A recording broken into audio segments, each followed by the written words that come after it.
अच्छा यार, इसमें लिखा हुआ है कि जो शाफ्ट है ना, ये वाली जो शाफ्ट है, सिर्फ ये हमें उसने गिवन दी फिलहाल के लिए। उसने उसमें बोल दिया कि 5.11 इज 42 बैरिंग्स। ये उसने कह दिया कि 2 बैरिंग लगे हैं इस पे, and is subject to 3 torques. उसने कहा इस पे जो टॉर्क लग रही है ना वो 3 है, जिसमें से उसने हमें सिर्फ 2 गिवन दी है टॉर्क। यानी कि जो टोटल टॉर्क है, जो इसके आगे टॉर्क लग रही है वो नहीं इसने हमें बताई। ठीक है। Determine the shear stress develop at point A and be located at section A. अब यहाँ पे ये वाला जो सेक्शन है ना, ये जहाँ पे कट हुआ हुआ है ये सेक्शन ए है। और यहाँ पे इसने बोला है कि जो 5.11 डायग्राम है ना, यानी कि ये वाली जो डायग्राम, इसके अंदर जो 2 सेक्शन है ना, ए और बी, इनके ऊपर कितनी कितनी स्ट्रेस लग रही है वो हमने फाइंड करनी है। अच्छा, सबसे पहले यार 3 चीजें हैं। एक जो होती है ना इक्विलिब्रियम, इक्विलिब्रियम टॉर्क के लिहाज से इक्विलिब्रियम की 2 कंडीशन होती है। एक होती है summation force, sum of all the forces is equal to 0। एक होता है sum of all the torque is equal to 0। इसमें जो है ना रोटेशन हो रही है, तो इसलिए हम इसमें सिर्फ टॉर्क वाला फॉर्मूला यूज करते हैं, summation torque is equal to 0। यानी कि एक बॉडी पे जितने भी टॉर्क लगते हैं ना वो सब 0 के इक्वल होते हैं। अच्छा, अब यहाँ पे ना सिर्फ 3 चीजें हैं। सबसे पहले आपने फाइंड करना टॉर्क क्या है, बॉडी, किसी भी बॉडी की। ठीक है।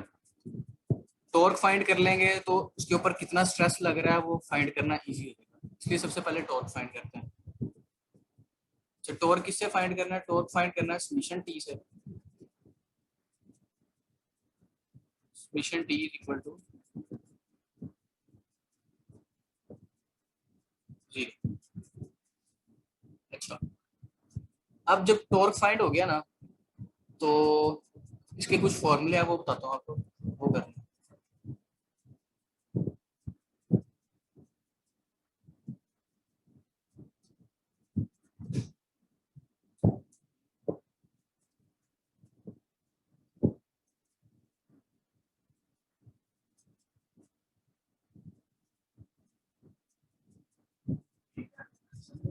अच्छा, इसके यार ये फॉर्मूले हैं। इसके अंदर ना एक फॉर्मूला ये है कि जो इसका जो होगा ना शेयर स्ट्रेस, वो इक्वल होगा,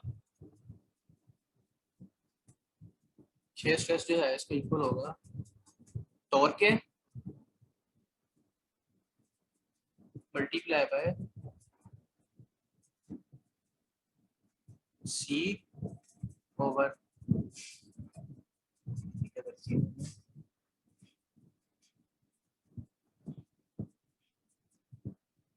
एक मिनट यार, मैं कैसे दिखा,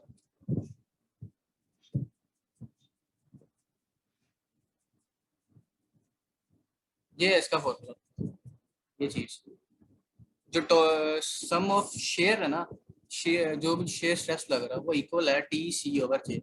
इसमें जो टी है ना, टी होता है जो भी टॉर्क लग रहा है बॉडी के ऊपर, रिजल्टेंट टॉर्क कितना लग रहा है, टोटल टॉर्क जो बॉडी के ऊपर लग रहा है वो।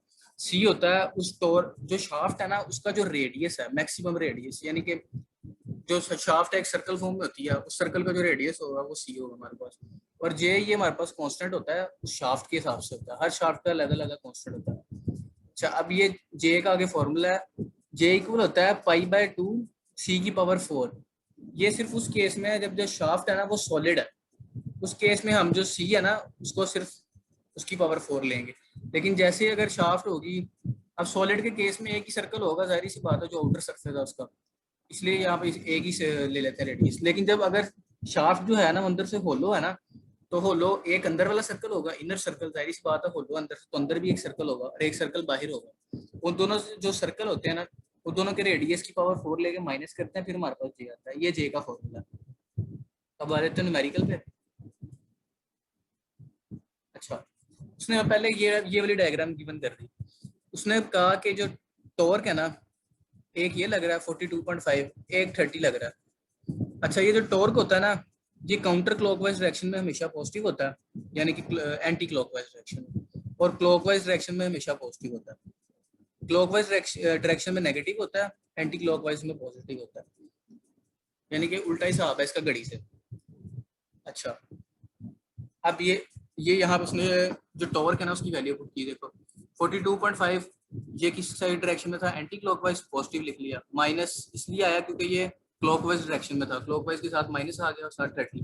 और माइनस आगे वाला जो टॉर्क लग रहा है वो भी क्लॉकवाइज डायरेक्शन में, इसलिए साथ उसने माइनस लिख लिया, पर ये टॉर्क की वैल्यू हमें नहीं पता तो उसने टी लिख लिया। ये होता है formula summation T is equal to zero, यानी कि जितने भी टॉर्क लग रहे हैं सबको हमने ऐड कर लिया उनकी डायरेक्शन के लिहाज से, डायरेक्शन उल्टी थी इसलिए साथ माइनस माइनस है इज इक्वल टू जीरो।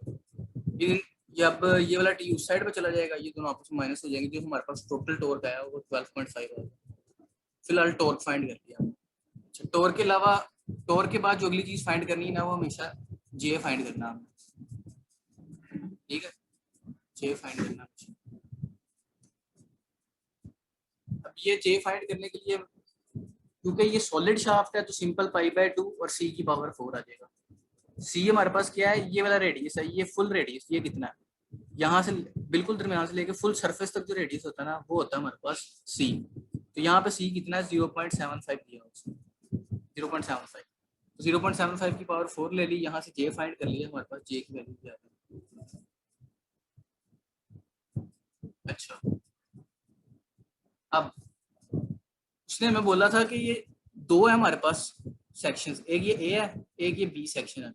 अब ए सेक्शन का तो रेडियस 0.75 है, बी सेक्शन का रेडियस 0.15 है, इन दोनों के लिहाज से हमें फाइंड करना पड़ेगा।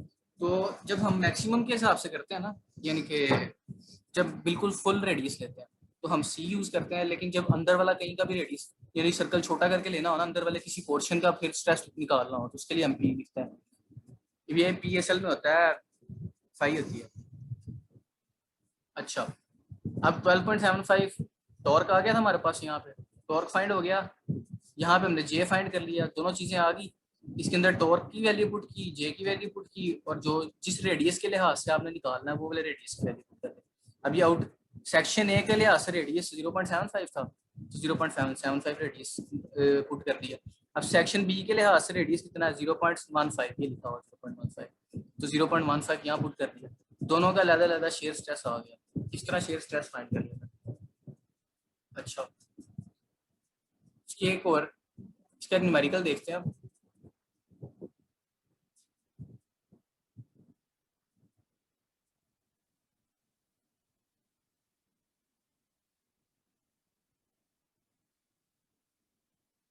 फंडामेंटल प्रॉब्लम है 5.3,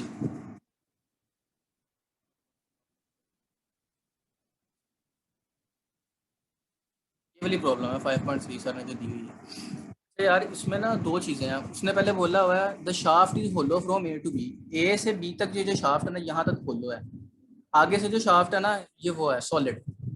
अब सॉलिड के लिहाज में जे कैसे निकालना और जो होलो है उसके लिहाज से जे कैसे निकालना, दोनों डिफरेंट अब चीजें हैं। अच्छा, उसने क्या determine the maximum share, maximum share shear stress आपने फाइंड करना है कि मैक्सिमम स्ट्रेस कहाँ कौन सी जगह पे लगेगा, यहाँ तो ये वाले पोर्शन में लगेगा ए से बी पे, या तो बी से सी पे लगेगा, सॉलिड शाफ्ट पे ज्यादा लग रहा होगा स्ट्रेस, या फिर जो होलो शाफ्ट है इस पे ज्यादा स्ट्रेस लग रहा होगा। आपने दोनों का स्ट्रेस निकाल लेना, उससे आपको पता चल जाएगा, जिसका भी स्ट्रेस थोड़ा ज्यादा होगा आपने बता देना यहाँ पे स्ट्रेस मैक्सिमम है।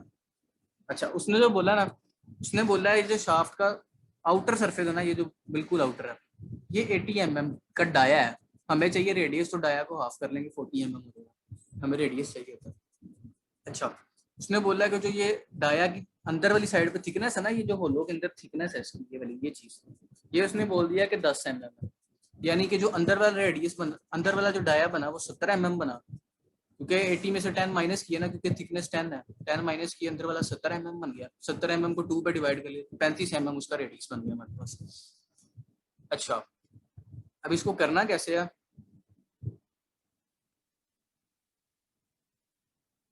देखो सबसे पहले ना निकाल लिया टॉर्क, कैसे निकाला टॉर्क,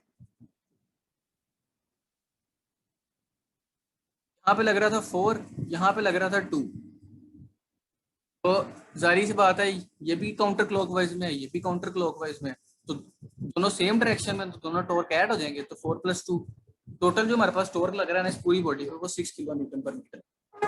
अच्छा, ये देखो टोटल फोर्स आ गया 6 kN/m।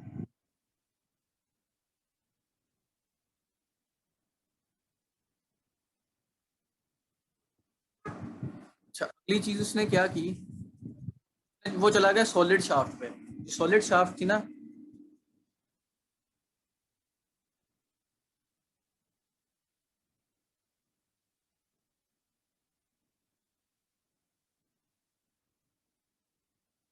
देखो ये जो सॉलिड शाफ्ट है ना, बी से लेकर सी तक, ये बी से सी तक, इस शाफ्ट पे आ गया वो। उसने इस शाफ्ट के साथ क्या किया, इस शाफ्ट के साथ जो है ना उसका रेडियस आएगा 0.040 mm। जो बाहर वाला था, बाहर वाला रेडियस, वो सॉलिड शाफ्ट का साइज सी बात है वही होगा। 80 mm, 80 mm का उसने डाया दिया था, उसको हमने हाफ किया तो 40 mm रह गया। जो उसका रेडियस है वो 40 mm है। इसने यहाँ पे उसको मीटर में कन्वर्ट कर दिया, यानी कि 0.040 मीटर। 1000 से डिवाइड कर देंगे तो जो रेडियस है वो मीटर में आ जाएगा, तो 0.04 मीटर आ गया। अच्छा, अब जे निकालने के लिए वही फॉर्मूला पाई। जे निकालने के लिए जो फॉर्मूला होता है ना, ये इसमें थोड़ा सा कॉम्प्लेक्स किया हुआ है, मैं बताता हूँ। शो करना है,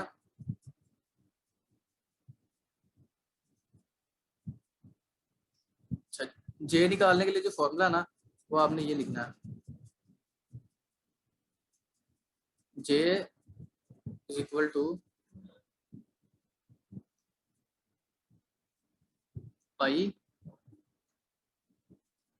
बाय 2 इंटू सी की पावर 4।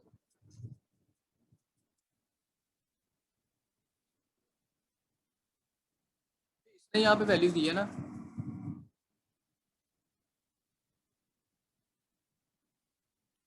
तो ये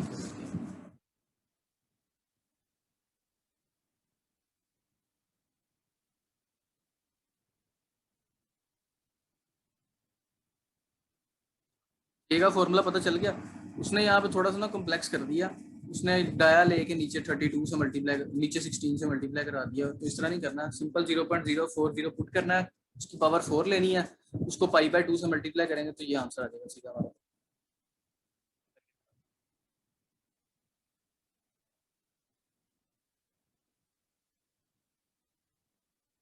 उसने किया 0.4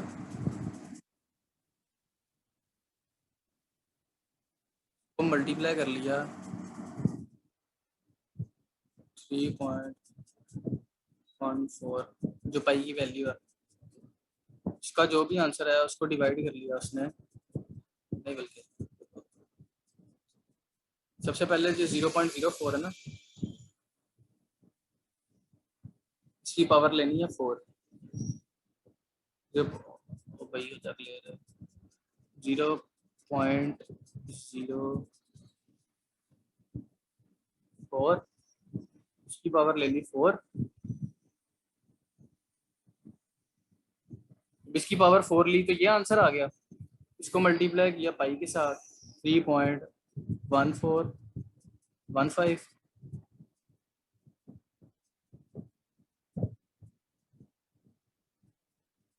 और इसको डिवाइड कर लिया 2 के साथ। जो हमारे पास आंसर आया वो ये है। अब उसने यहाँ से ना इसको 6 साइंटिफिक नोटेशन में कन्वर्ट कर लिया, 1 2 3 4 5 और ये 6, यानी कि 4.0 मल्टीप्लाई 10⁻⁻⁶ ये आ गया। अच्छा, अब इसको उसी फॉर्मूले में पुट किया जो फॉर्मूला था हमारे पास, stress is equal to torque into torque multiply by उसका रेडियस, शाफ्ट का रेडियस कितना है, और नीचे जे की वैल्यू। अब जे की वैल्यू ये थी, जे की वैल्यू पुट की, ऊपर टॉर्क आया था हमारे पास, दोनों दोनों को मिला के जो टॉर्क आया था वो कितना था, टोटल 6 था, उसने 7 किलो न्यूटन लिखा हुआ था। ये किलो न्यूटन है, तो किलो की पावर, किलो की जो वैल्यू होती है वो 10⁻³ होती है, तो 6 के साथ 10⁻³ लगा लिया, साथ रेडियस मल्टीप्लाई किया, और 4.021 मल्टीप्लाई 10⁻⁻⁶ जे की वैल्यू आ गई। जब इस पूरी वैल्यू को सॉल्व किया तो हमारे पास ये आंसर आया, जो कि सिर्फ ये वाली शाफ्ट पे है, सॉलिड वाली शाफ्ट पे। अभी होलो पे नहीं गए हम, सिर्फ सॉलिड शाफ्ट है। सॉलिड शाफ्ट के ऊपर इसकी वैल्यू आ गई है। अच्छा, अब हम जाते हैं होलो शाफ्ट पे। जब होलो शाफ्ट पे गए ना, होलो शाफ्ट के ऊपर ये जो जे होता है ना, जे चेंज हो जाता है। जे के अंदर जो फॉर्मूला बताता हूँ, इसने फिर तो लिया हुआ है।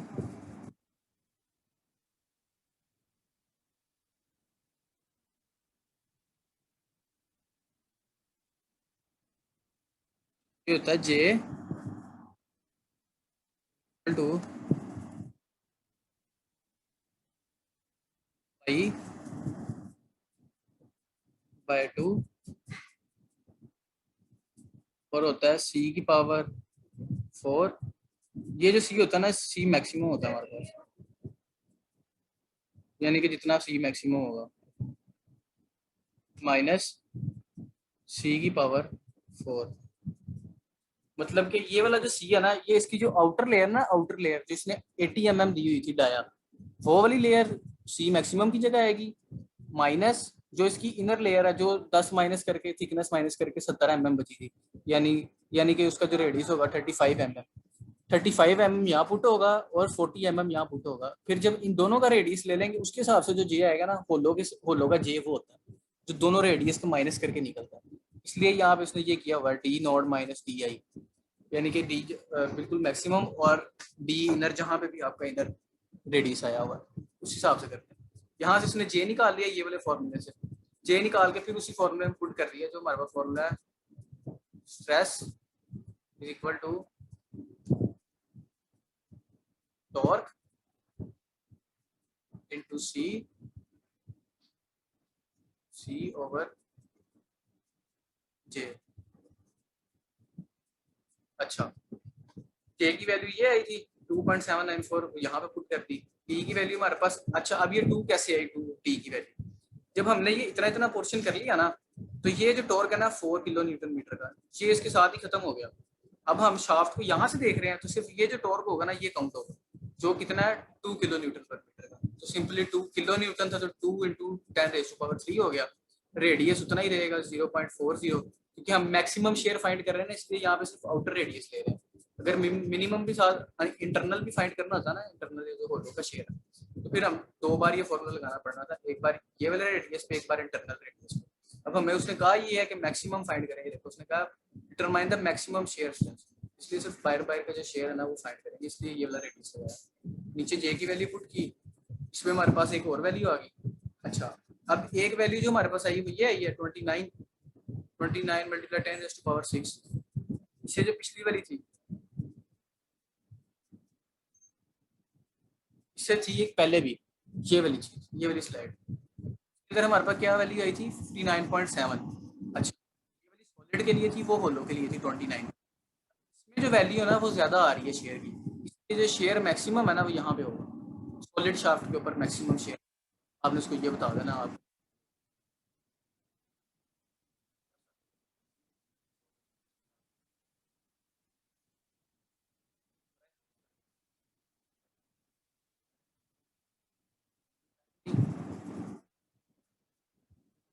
वो अंकल